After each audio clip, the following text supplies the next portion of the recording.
Future thinking. If today you're thinking about tomorrow, and tomorrow you're thinking about the day after, when do you actually live today? It sounds productive. It feels responsible.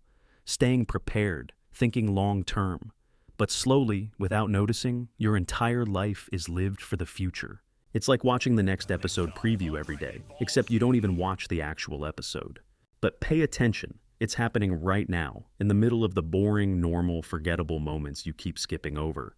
If you're not careful, by the time you finally try to live it, maybe you've ran out of all of your tomorrows. You're addicted to comfort, putting off something stressful until tomorrow, taking the easier option because it just feels better in the moment. You start building a life designed to avoid friction. No risk, no discomfort, no pressure. Everything becomes smooth, predictable, easy. And then one day, something difficult shows up. A real challenge. A moment that actually matters.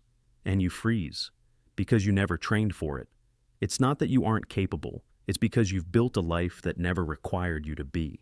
Comfort feels good, but it lowers your tolerance for anything that isn't easy. And the life you want, let's just say it won't be built inside that zone. Never finishing what you started, you get excited easily. A new idea, a new goal, a new version of yourself. You buy the book, you make the plan. You tell yourself, this time is different.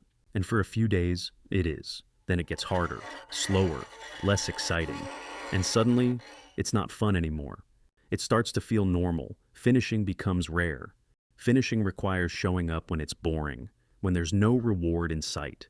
Of course it's going to be hard. Nothing that is worth doing is going to come easy. You chase dopamine all day. No. Chase isn't even the right word for this. You hunt for dopamine. Maybe even plan your day around it. Constantly searching for another dose you can give to yourself like an addict.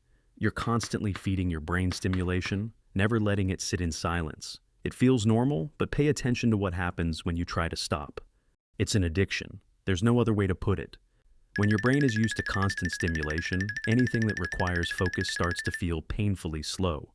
And until you break the cycle, the things that actually matter will always feel too slow, too boring, too far away. You quit when it gets boring. But the thing is, everything will get boring eventually. Even things you love, even things that used to excite you.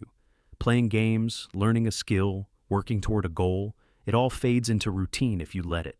So do not quit if it's boring. Even the things you love most get boring at times.